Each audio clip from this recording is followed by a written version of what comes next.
One of the biggest problems with modern day society is that we've lost the idea of being interested in something and seeking out interests. And we've kind of replaced it with just the idea of alleviating boredom.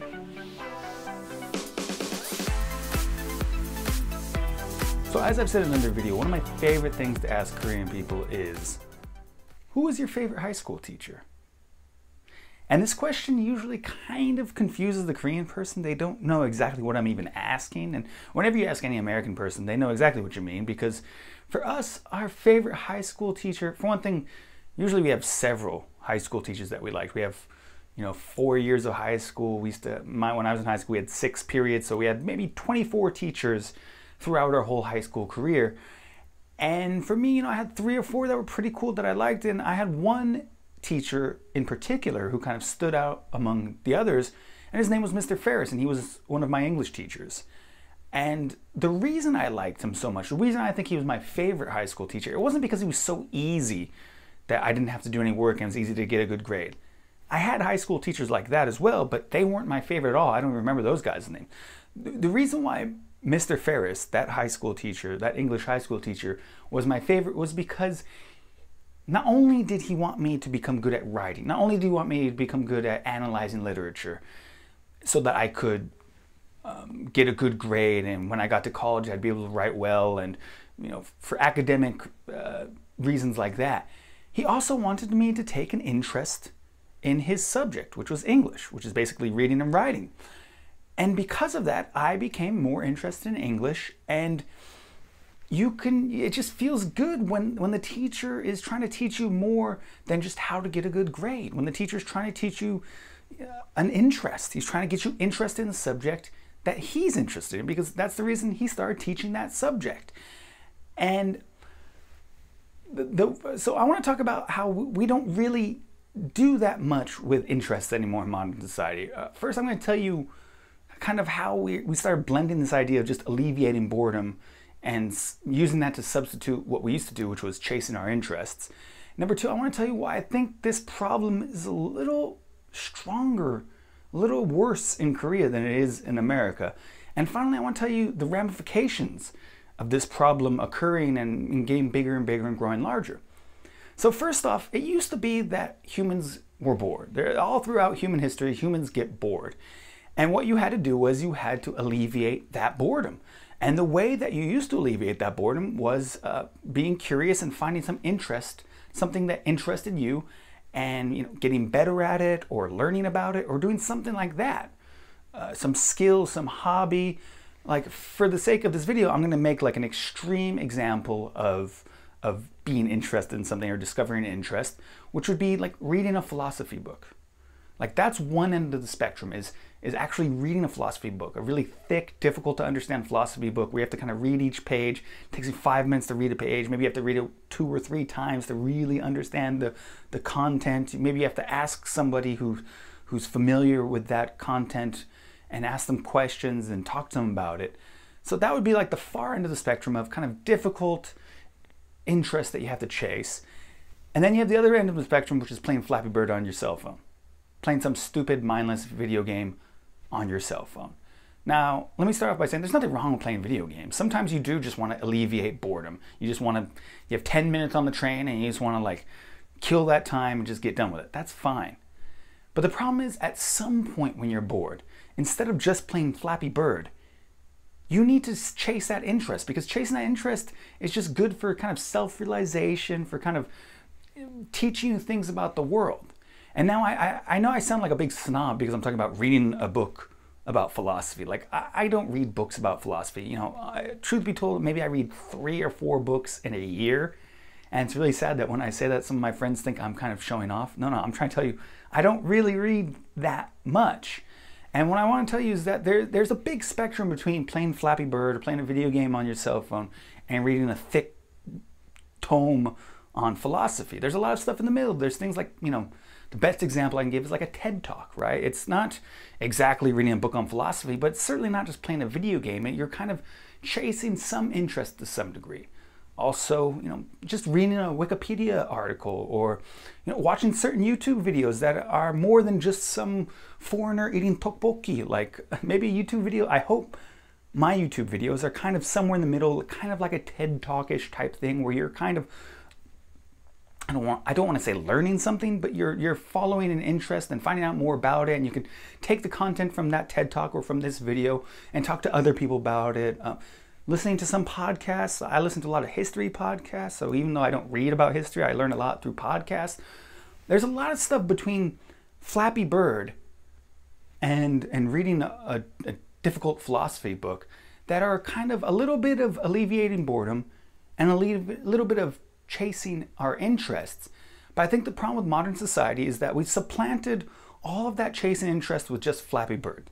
So many people just stare at their cell phone all day and have little or no desire to chase their interests, whether it's reading a philosophy book, watching a TED Talk, listening to a podcast, watching a YouTube video that has some educational, I don't want to say educational, but interesting content to it that makes the viewer curious and want to learn more and get into that.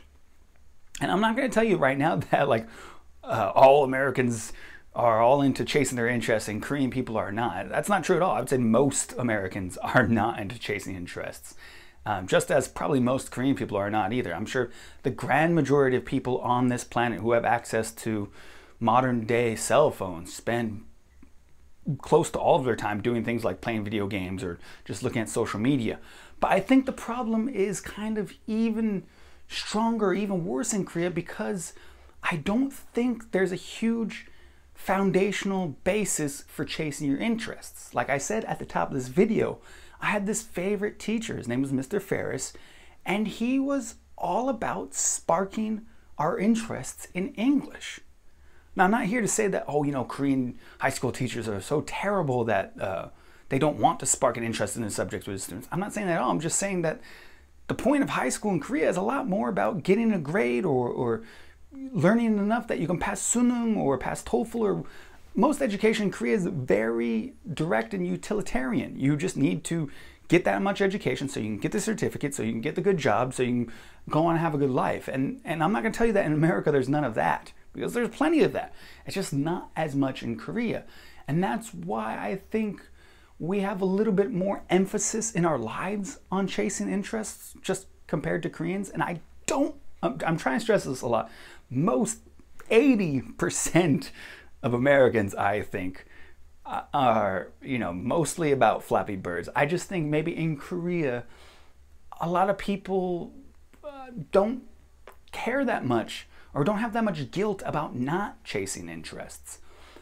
And finally, the ramifications of what's happening to our society, what's happening to humanity, because we no longer chase interests. We just sit around and look at Instagram all day, which I'm telling you is not terrible. I'm just saying you can't do it all day. At some point, you have to at least watch a TED Talk or read a book or do something. The ramifications of this is that we are not practicing thinking. Intelligence or any skill, whether it be athletic or intelligence or anything, it's got two parts to it. One, it has talent, genetics, luck. And the other part is practice. So, there's Michael Phelps. He's an amazing swimmer. He's the American swimmer who's like won more gold medals than some countries have won in their whole career of the Olympics. And his body was made for swimming. His arms are overly long. His hands are like cup-like. His feet are like a fin. I saw some program about it. He's just made for swimming. But all of that talent is wasted if he's not in the pool every day at 6 a.m. swimming 10 hours a day or whatever. And just like athletics, even if you're a super smart dude just naturally, you're not going to be amazingly smart unless you practice. And how do you practice intelligence? You practice thinking. You read a philosophy book, you watch a TED Talk, you watch some other YouTube video that has some real content to it that teaches you something, or at least stimulates your mind, and makes you think, and makes you curious enough to go down another internet rabbit hole of learning, whether that be a podcast or whatever it is.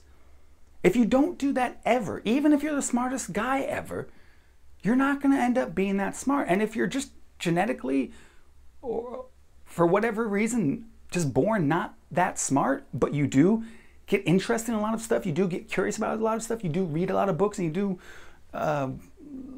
watch a lot of educational YouTube videos, you're gonna end up smarter than even a dude who's not, who's very smart naturally, but doesn't practice thinking very much.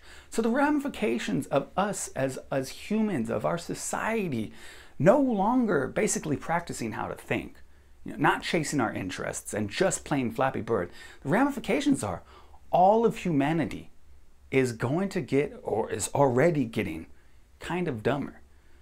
So the real thing I want to take away from this video is it's okay to play Flappy Bird sometimes, but at the same time, sometimes you've got to get interested in something. You've got to chase your interest somewhere else. You've got to read a book, or if not read a book, because I'm telling you, man, a lot of people don't read books. Read an article, read an article on politics or news or current events online, or watch a TED Talk, read a Wikipedia article, do something that stimulates your brain a little bit, bring that information over to your friends, talk to your friends about it, and have some, discussion with them. You have to do that, because if we don't, not only us as humans are going to get dumber overall, you yourself are not going to have that fulfilled of a life, because you yourself just aren't going to be that smart or that interesting to be around. So if you like my video, give it a thumbs up. If you hate my video, give it a thumbs down. If you love me or hate me, hit the subscribe button. This video, I guess, is not controversial, but like I said, I hope I'm one of those YouTube videos that's somewhere in that spectrum of being kind of interesting and kind of stimulating some thought, being a little thought-provoking, and not too much of a Flappy Bird type subject matter. And if you think it is, leave comments saying, yeah, I think your videos are interesting, they spark some interest. And if you think I am just a Flappy Bird, dumb, don't know nothing guy, wasting your time, put that in the comments too. Remember, these videos come out every Friday at 7 p.m. So if it's after 7 p.m. and it's a Friday, one of these videos has come out, and you should check it out. And of course, the most important thing of all, have a super most awesome day. 창화 그리고 김유리 덕분에 저는 이런 영상을 만들 수 있습니다. 여러분의 지원 덕분에 이번 영상을 제작할 수 있었습니다.